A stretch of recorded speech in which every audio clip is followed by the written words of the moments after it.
ಸ್ನೇಹಿತರೆ ನಮಸ್ತೆ. ನಾಡು ನುಡಿ ಯೂಟ್ಯೂಬ್ ಚಾನಲ್ಗೆ ನಿಮಗೆಲ್ಲ ಸ್ವಾಗತ. ಸ್ನೇಹಿತರೆ, 60 ವರ್ಷ ಮೇಲ್ಪಟ್ಟ ಎಲ್ಲ ಹಿರಿಯ ನಾಗರಿಕರಿಗೆ ಕೇಂದ್ರ ಸರ್ಕಾರದಿಂದ ಈಗ ಬಂಪರ್ ಗಿಫ್ಟ್ ಬಂದಿದೆ ಅಂತ ಹೇಳಬಹುದು. 60 ವರ್ಷ ಮೇಲ್ಪಟ್ಟ ಎಲ್ಲ ಹಿರಿಯ ನಾಗರಿಕರು ಈಗ ಪ್ರತಿ ತಿಂಗಳು 10,000 ರೂಪಾಯಿ ಪಿಂಚಣಿಯನ್ನು ಪಡೆದುಕೊಳ್ಳಬಹುದು.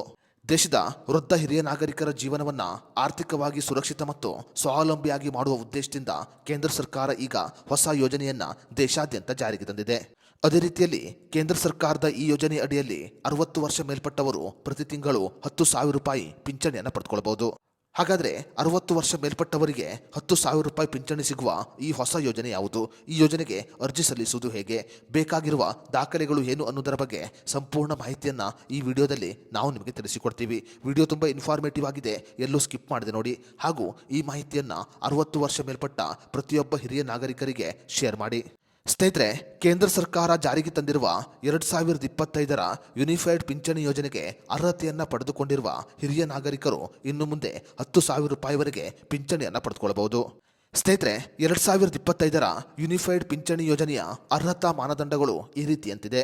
ಮೊದಲನೇದಾಗಿ, ಅರ್ಜಿ ಸಲ್ಲಿಸುವವರ ಕನಿಷ್ಠ ವಯಸ್ಸು 60 ವರ್ಷವಾಗಿರಬೇಕು. ಎರಡನೇದಾಗಿ, ಭಾರತೀಯ ನಾಗರಿಕರು ಮಾತ್ರ ಈ ಯೋಜನೆಗೆ ಅರ್ಜಿಯನ್ನು ಸಲ್ಲಿಸಬಹುದು. ಬದಲಾಗಿ NRIಗಳು ಈ ಯೋಜನೆಗೆ ಅರ್ಜಿ ಸಲ್ಲಿಸಲು ಸಾಧ್ಯವಿಲ್ಲ. ಇನ್ನು ಮೂರನೇದಾಗಿ, ಅರ್ಜಿ ಸಲ್ಲಿಸುವ ವ್ಯಕ್ತಿಯ ಕುಟುಂಬದ ವಾರ್ಷಿಕ ಆದಾಯವು 50,000ಕ್ಕಿಂತ ಕಡಿಮೆ ಇರಬೇಕು. ಅಷ್ಟೇ ಮಾತ್ರವಲ್ಲದೆ ಕುಟುಂಬದ ಒಟ್ಟು ಆಸ್ತಿಯು 10 ಲಕ್ಷಕ್ಕಿಂತ ಹೆಚ್ಚಿರಬಾರದು. ಇನ್ನು ಕೊನೆಯದಾಗಿ, ಕೇಂದ್ರ ಸರ್ಕಾರದ ಯಾವುದೇ ಪಿಂಚಣಿ ಯೋಜನೆ ಅಡಿಯಲ್ಲಿ ಪಿಂಚಣಿಯನ್ನ ಪಡೆದುಕೊಳ್ಳದೇ ಇರುವವರು ಮಾತ್ರ ಈ ಯೋಜನೆಗೆ ಅರ್ಜಿಯನ್ನು ಸಲ್ಲಿಸಬಹುದು. ಇನ್ನು ಕೇಂದ್ರ ಸರ್ಕಾರದ ಯೂನಿಫೈಡ್ ಪಿಂಚಣಿ ಯೋಜನೆಗೆ ಆನ್ಲೈನ್ ಮತ್ತು ಆಫ್ಲೈನ್ನಲ್ಲಿ ಅರ್ಜಿಯನ್ನು ಸಲ್ಲಿಸಬಹುದಾಗಿದೆ. ಕೇಂದ್ರ ಸರ್ಕಾರದ pension.government.in ವೆಬ್ಸೈಟ್ಗೆ ಭೇಟಿ ನೀಡುವುದರ ಮೂಲಕ ಆನ್ಲೈನ್ ಮೂಲಕ ಸುಲಭವಾಗಿ ಅರ್ಜಿಯನ್ನು ಸಲ್ಲಿಸಬಹುದು. ಆಫ್ಲೈನ್ ಮೂಲಕ ಅರ್ಜಿಯನ್ನು ಸಲ್ಲಿಸುವವರು ತಮ್ಮ ಸ್ಥಳೀಯ ಪಿಂಚಣಿ ಕಾರ್ಯಾಲಯ ಅಥವಾ ಸೇವಾ ಕೇಂದ್ರವನ್ನು ಸಂಪರ್ಕ ಮಾಡಿ ಭೌತಿಕ ಅರ್ಜಿ ಫಾರ್ಮ್ ಅನ್ನು ಭರ್ತಿ ಮಾಡಿ ಅರ್ಜಿ ಸಲ್ಲಿಸಬಹುದಾಗಿದೆ. ಅರ್ಜಿ ಸಲ್ಲಿಸುವ ಸಮಯದಲ್ಲಿ ಆಧಾರ್ ಕಾರ್ಡ್, ವಯಸ್ಸಿನ ಪುರಾವೆ, ವಿಳಾಸದ ಪುರಾವೆ, ಆದಾಯ ಪ್ರಮಾಣ ಪತ್ರ ಮತ್ತು ಬ್ಯಾಂಕ್ ದಾಖಲೆಯನ್ನ ಕಡ್ಡಾಯವಾಗಿ ಕೊಡಬೇಕು. ಒಬ್ಬ ವ್ಯಕ್ತಿ ಅರ್ಜಿಯನ್ನು ಸಲ್ಲಿಸಿ ದಾಖಲೆಗಳನ್ನು ಸಲ್ಲಿಸಿದ ನಂತರ ಅವರ ಅರ್ಜಿಯನ್ನ 2 ವಾರಗಳಲ್ಲಿ ಪರೀಕ್ಷೆ ಮಾಡಲಾಗುತ್ತೆ.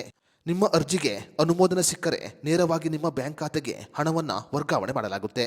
ಈ ಯೂನಿಫೈಡ್ ಪಿಂಚಣಿ ಯೋಜನೆ ಅಡಿಯಲ್ಲಿ ಹಿರಿಯ ನಾಗರಿಕರ ಬ್ಯಾಂಕ್ ಖಾತೆಗೆ ಪ್ರತಿ ತಿಂಗಳು 10,000 ರೂಪಾಯಿ ಪಿಂಚಣಿ ಹಣವನ್ನ ವರ್ಗಾವಣೆ ಮಾಡಲಾಗುತ್ತೆ. ಅಷ್ಟೇ ಮಾತ್ರವಲ್ಲದೆ ಪ್ರತಿ 2 ವರ್ಷಗಳಿಗೊಮ್ಮೆ ಪಿಂಚಣಿ ಮೊತ್ತವನ್ನ 5% ಹೆಚ್ಚಳ ಮಾಡಲಾಗುತ್ತೆ. ಈ ಯೋಜನೆಗೆ ಅರ್ಜಿ ಸಲ್ಲಿಸುವ ಲಿಂಕ್ ಮತ್ತು ಹೆಲ್ಪ್ಲೈನ್ ಸಂಖ್ಯೆಯನ್ನ ನಾವು ಡಿಸ್ಕ್ರಿಪ್ಷನ್ ಅಲ್ಲಿ ಕೊಟ್ಟಿದ್ದೇವೆ.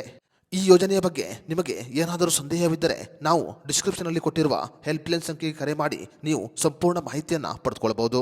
ಅಷ್ಟೇ ಮಾತ್ರವಲ್ಲದೆ ಡಿಸ್ಕ್ರಿಪ್ಷನ್ ಅಲ್ಲಿರುವ ಲಿಂಕ್ ಅನ್ನು ಕ್ಲಿಕ್ ಮಾಡಿ ನೀವು ಸುಲಭವಾಗಿ ಅರ್ಜಿಯನ್ನು ಕೂಡ ಸಲ್ಲಿಸಬಹುದು.